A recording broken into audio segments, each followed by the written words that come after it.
안녕하세요. 이번 시간은 수학입니다. 교과서 연필을 준비하고 시청해주세요. 1단원, 수의 범위와 어림하기. 오늘은 4차 시, 올림을 알아보도록 하겠습니다. 교과서는 16쪽에서 17쪽을 준비하시면 되고요. 실제 수업 시간보다 짧게 만들어진 영상이기 때문에 문제를 읽어주면 일시정지를 눌러서 실제로 풀어본 후 답을 한번 확인해 보도록 하겠습니다. 오늘의 배운 문제입니다. 오늘은 올림을 알아보도록 하겠습니다. 이번 시간 수업에 들어가기 전에 지난 시간에 배웠었던 내용을 간단하게 복습하고 들어가도록 하겠습니다. 우리 지난 시간에는요, 수의 범위라고 해서 이상, 이하, 초과, 미만에 대해서 배웠습니다. 그리고 이 친구들을 이용해서 여러 가지 문제도 한번 풀어보았는데요. 자, 그러면 이상, 이하의 공통점, 그리고 초과, 미만의 공통점을 한 번 더 생각해 보도록 하겠습니다. 이상, 이하 같은 경우는요, 그 숫자를 포함하는 수의 범위인데, 이상은 뭐뭐와 같거나 크다 였고요. 이하는 뭐뭐와 같거나 작다 였습니다. 그리고 초과와 미만은요, 그 숫자를 포함하지 않는 수의 범위였습니다. 그래서 초과 같은 경우는 그냥 뭐뭐보다 크다 였고, 미만은 뭐뭐보다 작다 였습니다. 자, 그러면 이제 53 이상, 68 미만인 수를 수직선에 한번 나타내 보도록 하겠습니다. 먼저 53과 68의 위치를 잡아보도록 할게요. 53은 여기 있고요. 그다음 68은 이 위치입니다. 자, 그럼 53 이상이기 때문에 이상이라는 거는 그 기준 숫자를 포함하는 거였습니다. 그래서 동그라미 안에 색칠을 해주면 된다 였고요. 이상은 뭐뭐와 같거나 크다 였기 때문에 53을 기준으로 오른쪽을 표시해주면 된다 였습니다. 그리고 68 같은 경우는요. 68 미만이다 였기 때문에요. 미만은 그 기준 숫자를 포함하지 않는다 여서 색칠하지 않은 동그라미를 그리면 되고 미만은 뭐뭐보다 작은 이기 때문에 68을 기준으로 왼쪽을 표시해주면 됩니다. 그러면 53 이상, 68 미만 인수를 수직선에 나타내면 바로 이렇게 되겠죠. 교과서 16쪽의 1번입니다. 학생 건강 체력 평가에 참여한 학생은 모두 204명입니다. 공책을 묶음으로 산 후 학생들에게 모두 한 권씩 나눠주려고 하는데 공책을 최소 몇 권 사야 되는지 한번 알아보도록 하겠습니다. 일단 공책을 10권씩 묶음으로 산다면요. 최소 몇 권을 사야 하는지 한번 이야기해 볼 거예요. 남자친구가 최소 몇 묶음을 사야 부족하지 않을까라고 이야기를 하고 있고요. 여자아이가 학생들에게 모두 한 권씩 나눠주려면 204권이 필요하니까 10권씩 묶음으로 어떻게 해야 되지? 라고 고민을 하고 있네. 자, 그럼 먼저 첫 번째 조건입니다. 공책은 남아도 괜찮아요. 그런데 모든 학생들이 받을 수 있도록 해야 되는 겁니다. 즉, 학생들이 204명이기 때문에 공책의 개수는 204보다 위여야 된다라는 걸 생각을 해야 되고요. 두 번째, 10권씩 묶음으로 사야 된다라는 거기 때문에 10의 배수를 생각을 해야 되는데요. 10의 배수 중에서 204와 가장 가까운 숫자들을 생각을 해볼 겁니다. 그러면 200도 떠오를 거고 210도 떠오르겠죠. 자, 그럼 200과 210 중에서 우리는 공책이 남아도 모든 학생들이 받을 수 있도록 해야 되기 때문에 200을 해버리면 4명의 친구들이 공책을 받지 못해요. 그렇기 때문에 최소 몇 권을 사야 되느냐라고 물었을 때는 우리는 210권을 사야 한다라고 대답할 수 있습니다. 아까는요, 공책을 10권씩 묶음으로 샀는데요. 이번에는 공책을 100권씩 묶음으로 산다면 최소 몇 권을 사야 하는지 이야기를 한번 해볼 겁니다.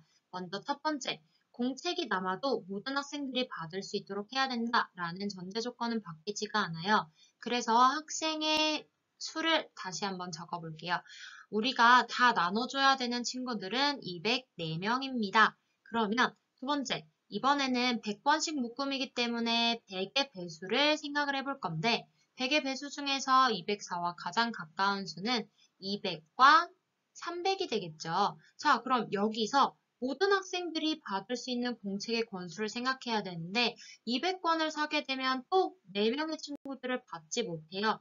그렇기 때문에 우리는 최소 300권을 사야 친구들에게 모두 나눠줄 수 있다라는 걸 생각할 수 있습니다. 그럼 약속을 한번 해보도록 하겠습니다. 204를 10의 자리까지 나타내기 위하여 10의 자리 아래인 수 4를 10으로 보고 210으로 나타낼 수 있습니다. 이와 같이 구하려는 자리에 아랫수를 올려서 나타내는 방법을 올림이라고 해요. 무슨 말이냐면 10의 자리까지 나타낸다라는 거니까 10의 자리까지는 내가 숫자로 나타낼 거고 그 밑에 있는 1의 자리 숫자는 0으로 만들 거다라는 걸 생각하면 된다라는 거예요. 자, 그럼 여러분들이 조금 개념이 어려울 수도 있기 때문에 연습을 한번 해보도록 하겠습니다. 204를 올림하여 10의 자리까지 한번 나타내면요. 여기에 있는 1의 자리인 4를 10으로 생각한다 라는 거예요. 210. 그래서 무슨 말이냐면 10의 자리까지 나타낼 거다 라는 건 1의 자리 숫자를 0으로 만들겠다 입니다. 그래서 1의 자리가 4였는데 1의 자리를 0으로 만들 거다 라고 얘기를 하는 거예요. 그런데 그냥 4를 0으로 만드는 건 올린다라는 개념이 아니기 때문에 1부터 9까지의 숫자를 모두 10으로 생각하겠다라는 겁니다. 그래서 1의 자리에 있는 4가 10이 되었다라고 생각하면 이해가 쉬울 거예요. 자, 그럼 두 번째, 201을 올림하여 10의 자리까지 나타내면 무엇이 될까요? 그렇죠. 마찬가지로 210이 됩니다. 1의 자리에 있는 1을 올림해서 10이 되었다라고 생각하면 되는 거고요. 그 다음 209를 올림하여 10의 자리까지 나타내면 마찬가지로 210이 되는 겁니다. 9라는 1의 자리 숫자가 10으로 올라갔다라고 생각하면 되는 거예요. 자, 그럼 이번에는요. 올림을 해서 100의 자리까지 한번 나타내 보도록 하겠습니다. 마찬가지로 올림에서 100의 자리까지 나타냈다라는 거는 1의 자리와 10의 자리 숫자를 모두 0으로 만들 거다라는 얘기입니다. 그래서 1부터 99까지는 모조리 100이 된다라고 생각하면 되는 거예요. 자, 그럼 4는 1부터 99까지의 숫자이기 때문에 4도 100이 된다라고 해서 이거는 앞에 있는 200 더하기 4가 되는 건데 이거는 결국 200 더하기 여기에 있는 4가 100이 되었기 때문에 300이다 라고 생각하면 쉬워집니다. 이해가 좀 될까요? 그럼 두 번째 것도 한번 해볼게요. 250을 올림해서 100의 자리까지 나타내 볼 겁니다. 이것도 마찬가지 200과 50이 더해진 개념인데 앞에 있는 200은 그대로 갈 거고요. 여기 있는 50을 올림해서 100으로 생각하겠다라는 거라서 똑같이 300이 되는 겁니다. 자, 그 다음 299도 올림해서 100의 자리까지 나타낼 건데요. 이것도 마찬가지예요. 200 더하기 99라는 개념인데 앞에 있는 200은 그대로고 여기 있는 99가 올림되어 100이다 라고 해서 299도 100의 자리까지 올림해버리면 300이 된다라는 겁니다. 좀 이해가 쉬워졌으면 좋겠네요. 그럼 아까 약속에서 선생님이랑 배웠었던 올림을 이용해서 이번 문제를 한번 풀어보도록 하겠습니다.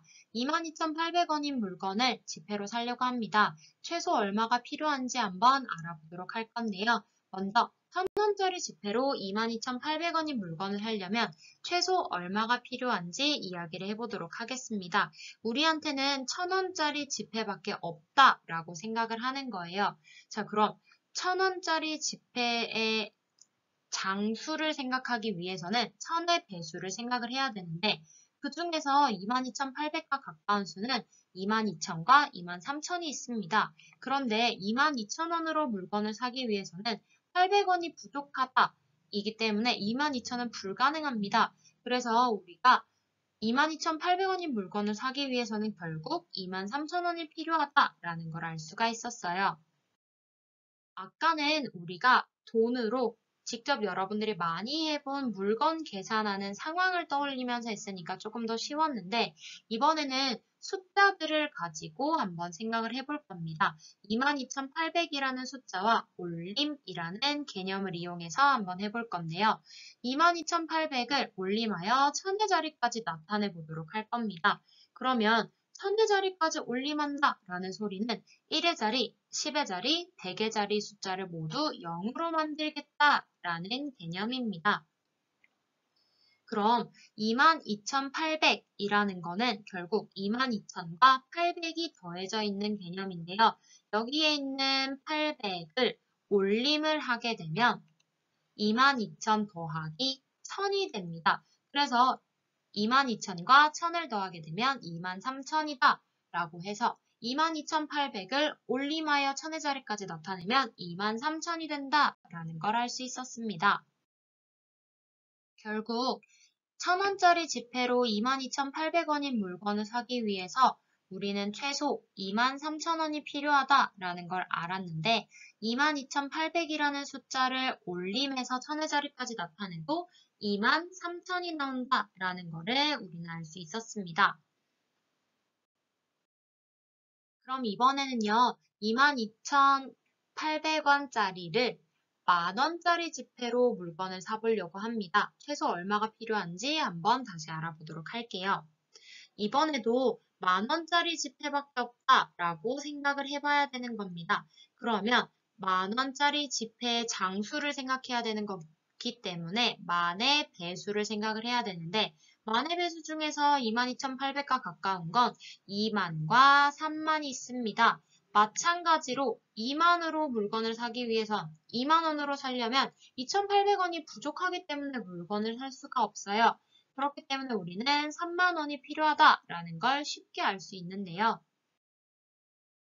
이번에는 22,800을 올림하여 만의 자리까지 한번 나타내 보도록 하겠습니다. 자, 그럼 만의 자리까지 올림한다라는 개념은 1, 10, 100, 1000의 자리 숫자를 모두 0으로 만들겠다라는 거니까 22,800이라는 걸 2만 더하기 2,800으로 나타냈는데 여기 있는 2,800을 모두 0으로 만들겠다라는 게 되는 거니까 결국 2,800을 만으로 올려준다라는 소리가 되는 거예요. 그러면 앞에 초록색으로 적혀 있는 2,000과 뒤에 올림해서 만들어진 만을 더해서 3만이라고 구할 수 있습니다. 그럼 결국 아까 했었던 만원짜리 지폐로 22,800원인 물건을 사려면 3만원이 필요하다라는 걸 계산을 했고 22,800을 올리면서 만의 자리까지 나타내는 것도 3만이라는 숫자가 나온다라는 걸 확인할 수 있었네요. 이번에는 3번 문제입니다. 소수를 한번 올림을 해볼 건데요. 일단 보기와 같이 소수를 올림해 보겠다라는 거니까 보기를 한번 확인해 보도록 하겠습니다. 1.236을 올림하여 소수 첫째 자리까지 나타내면 1.3이 된다라는 겁니다. 그러면 마찬가지로 소수 첫째 자리까지 나타내겠다라는 거니까 소수 둘째 자리 숫자부터는 0으로 만들고 싶다라는 거예요. 여기 있는 1.236이라는 거에서 3과 6을 0으로 만들 거다라는 거기 때문에 여기 뒤에 있는 친구들을 하나 올려준다라고 생각하면 되는 겁니다.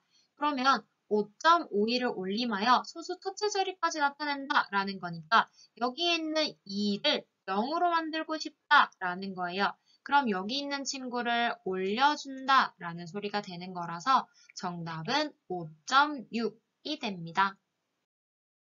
그럼 이번에는 소수 둘째 자리까지 나타내 보도록 하겠습니다. 소수 둘째 자리까지 나타낸다 라는 얘기는 소수 셋째 자리 숫자부터는 0으로 만들겠다 라는 것과 똑같기 때문에 8.705를 올림하여 소수 둘째 자리까지 나타내면 8.71이다 라는 걸 한번 확인을 해보면 여기 있는 소수 셋째 자리 숫자인 5를 0으로 만들겠다 라는 소리가 되는 겁니다. 그래서 여기 있는 친구가 올림을 해줘서 8.71이 된다라는 거니까요. 3.938을 올림하여 소수 둘째 자리까지 나타내면 여기 있는 소수 셋째 자리 숫자인 8을 0으로 만들겠다라는 거고요. 그 다음 여기 있는 거를 하나 더 올리겠다라는 소리가 되는 거니까 3.938은 3.94가 된다라고 이야기할 수 있습니다. 이번에는 4번 문제를 풀어보도록 할게요. 올림하여 100의 자리까지 나타내면 6,800이 되는 수를 모두 찾아서 동그라미 표를 해볼 건데요. 올림에서 100의 자리까지 나타낼 거다라는 얘기는 결국 1의 자리, 10의 자리 숫자를 모두 0으로 만들 거다라는 것과 같습니다. 그래서 1부터 99까지는 100으로 생각한다라고 하면 되는 건데, 자, 그럼 6700부터 한번 생각해 보도록 하겠습니다. 먼저 6700에서 1의 자리와 10의 자리 같은 경우는 0이에요. 즉, 0은 올려줄 게 하나도 없죠. 그래서 그대로 6700이 되는 거고요. 6701 같은 경우에는요. 1이라는 숫자가 있기 때문에 1부터 99까지는 100으로 생각하면 되니까 6800으로 올림해 줄 수 있습니다. 마찬가지 6733이라는 것도 33을 100으로 생각해서 6800이 되는 거고요. 6808 같은 경우는 여기에 있는 8을 100으로 생각해서 6900이 되는 겁니다. 그 다음 6842, 여기서 42도 100으로 생각하면 6900이 되어서요. 올림에서 100의 자리까지 나타냈을 때 6800이 되는 숫자들은 6701, 6733 이렇게 두 가지가 된다 찾을 수 있겠죠. 그럼 오늘 배운 내용을 정리해 보도록 하겠습니다. 우리 오늘은 올림이라는 것을 배워봤는데요. 구하려는 자리에 아랫수를 올려서 나타내는 방법을 올림이라고 이야기를 했고요. 204를 10의 자리까지 올림한다 라는 거니까 1의 자리에 있는 4를 올림해서 10으로 나타낸다 라는 거였습니다. 그래서 210 이라고 구할 수 있었고요. 285를 100의 자리까지 올림한다 라는 거니까 여기 있는 85를 0으로 만들어주겠다 올려서 그럼 85를 100으로 생각한다 라는 거니까 200 더하기 100 해줘서 300이 됩니다. 마지막 2.517을 소수 첫째 자리까지 올림하겠다 라는 거니까 소수 첫째 자리만 남겨놓고 둘째, 셋째를 0으로 만들 거예요 라는 얘기니까요. 2.517을 2.6으로 생각하시면 되는 겁니다. 그럼 오늘의 과제입니다. 수학 익힘책 12쪽에서 13쪽을 해결하여 다음의 암호문을 완성해 볼 건데요. 수익의 답을 글자로 바꿔서 문제칸에 적고 사용하지 않는 글자는 힌트칸에 적습니다. 문제랑 힌트를 보고 넌센스 퀴즈를 풀어보시면 됩니다. 오늘의 수업은 여기까지고요. 출처는 다음과 같습니다. 그러면 다음 수업 시간에 만나요.